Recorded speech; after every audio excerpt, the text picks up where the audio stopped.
사체에서 채취하는데 선을 넘은 게 아닌가요? 필러는 몸속에 남아서 부작용이 꽤 많다던데 바이볼은 괜찮을까요? 이 방법은 가슴 지방 이식의 부작용 같은 게 없을까요? 이렇게 물어보셨습니다.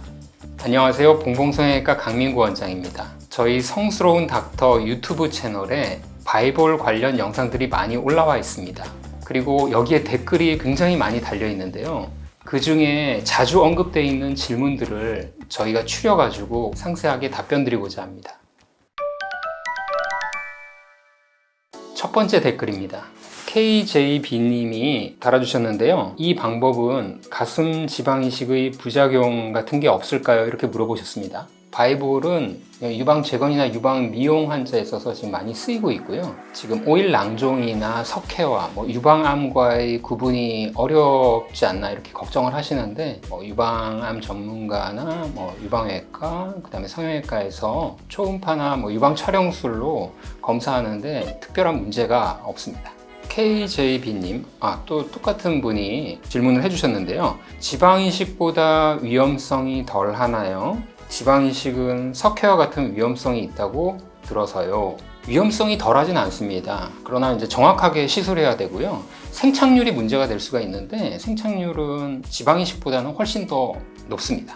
부적절하게 시술하면 석회가 될 수 있습니다. 그러나 바이볼 경험이 많은 저희 병원에서 하신다면 특별한 문제는 없습니다.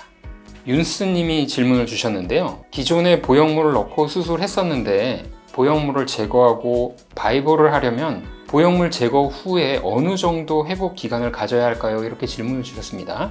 일반적으로는 염증이 없으면 동시에 같이 하시는 경우가 대부분이십니다. 일단 마취를 한 번만 해도 되고요. 두 번 나눠서 그 상실감을 견디실 필요가 없기 때문이죠. 민주님이 질문을 주셨는데요. 헐, 이제 보형물 없이도 사이즈를 키울 수 있겠네요. 맞습니다. 보형물에 대한 거부감이 있으시거나 자연스러운 볼륨업을 원하시는 분들이 바이볼을 통해서 많이들 만족하고 계십니다. 다음은 묻지마님이 질문을 해주셨는데요. 엉덩이도 가능한가요? 엉덩이 튼살이 있는데 튼살 레이저 시술과 병합하면서 할 수 있나요? 이렇게 질문을 해주셨습니다. 힙업의 경우에 바이볼이 참 많이 쓰여왔습니다. 기존에 보형물로 힙업하는 경우나 또 지방으로 힙업을 하는 경우에 어떤 한계들이 많이 있었는데요. 바이볼을 통해서 힙업을 해서 만족스러운 결과를 많이 보이고 있습니다. 튼살 레이저 시술과 병합하는 경우도 많고 고주파 치료를 통해서 처지고 늘어진 엉덩이 살을 힙업하는데 많은 도움을 주고 있습니다.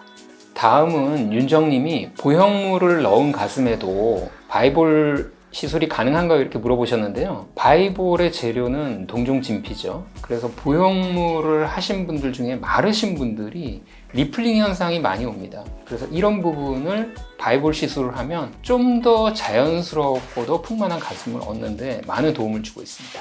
다음은 SUNG님이 질문을 해주셨는데요. 사체에서 채취하는데 선을 넘은 게 아닌가요? 이렇게 질문을 해주셨습니다. 물론 이제 그런 걱정을 하실 수도 있는데요. 이 재료는 30여 년 전부터 쓰여왔고요. 미국 FDA에서 검증을 받은 그런 사체의 순수한 세포의 기질로만 이루어져 있기 때문에 문제가 없다는 말씀을 드립니다. 다음은 로즈벨님이 질문을 주셨는데요. 나이가 47세인데 가능한가요? A컵인데 컴플렉스라. 시신에서 떼어오는 거라고요? 내 코에도 들어있긴 하지. 외국에서도 시행하는 시술인가요? 이렇게 물어보셨습니다. 나이가 47세시면 평균적인 나이시고요. 외국에서도 행하는 그런 시술인가 이렇게 물어보셨는데요. 말씀드린 대로 30여 년 전부터 유방 재건, 그 다음에 유방 확대술에서 많이 쓰이고 있는 방법이고 시행하는 방법입니다. 다음은 삐삐님이 질문해 주셨는데요. 골반이나 엉덩이 볼륨 증가를 위한 바이볼 성형에 대한 견해는 어떠하실까요? 이렇게 물어보셨습니다. 엉덩이에는 유방과 달리 또 유선 조직이 없기 때문에 유방암처럼 또 이렇게 암이 발생하는 부위가 아니라서 시술하는데 크게 제약이 없습니다. 그래서 좀 더 안전하게 볼륨을 업 시키는데 문제가 없다는 그런 말씀을 드립니다. 박찰린 님이 질문을 주셨는데요. 다이어트 다이어트를 하면 가슴도 축소되는데 가슴이 살인가요? 이렇게 물어보셨습니다. 다이어트를 하면 유방에 있는 지방의 어떤 위축도 오고 호르몬의 영향에 의해서 유선 조직도 작아집니다. 이럴 때 이제 바이볼을 통해서 볼륨을 업시키고 또 피부의 탄력도 개선하는데 많은 도움을 주고 있습니다. 유저 TQ님이 질문을 해주셨는데요. B컵 정도라면 어느 정도까지 커질 수 있나요? 이렇게 물어보셨습니다. 반컵에서 한 컵 정도 커질 수 있고요. 여러 번 시술로 좀 더 컵 사이즈를 키울 수 있습니다. 다음은 성유진님이 질문을 주셨는데 가슴에 지방 이식을 했는데 나이가 들다 보니 탄탄하지 못한 것 같아요. 바이볼은 스펀지 구조물이면서 얇게 들어갈 경우 사이즈도 약간 더 업시키면서 가슴을 조금 탄탄하게 받쳐줄 수 있을까요? 촉감 부분은 따로 고려하지 않아도 될 정도인가요? 두 가지 질문을 주셨습니다. 바이볼을 설명하기 위해서 케이크를 준비했는데요. 그 바이볼을 하기 전과 후를 생각해 보시면 지방과 유선 조직 그 중간층에 동종진피가 이렇게 들어감으로써 볼륨을 업시켜서 유지될 수 있고, 피부가 아주 심하게 처지신 분들 같은 경우에는 수직 거상이라든가 이런 수술적인 방법이 필요하지만 그 외의 처짐 정도, 그러니까 경하고 좀 중한 처짐 정도에서는 바이볼로 충분히 탄력과 볼륨감을 얻으실 수 있겠습니다. 다음은 HK417님이 질문을 주셨는데요. 필러는 몸속에 남아서 부작용이 꽤 많다던데 바이볼은 괜찮을까요? 이렇게 질문을 주셨습니다. 필러는 예전에 폴리아크릴아마이드나 하이알유로닉 애시드가 이제 문제를 일으키는 경우가 많았는데요. 지금 이 동종진피는 내 살과 같이 주변에서 혈관들이 자라 들어와서 내 살이 된다고 그렇게 이해를 해주시면 좋겠습니다.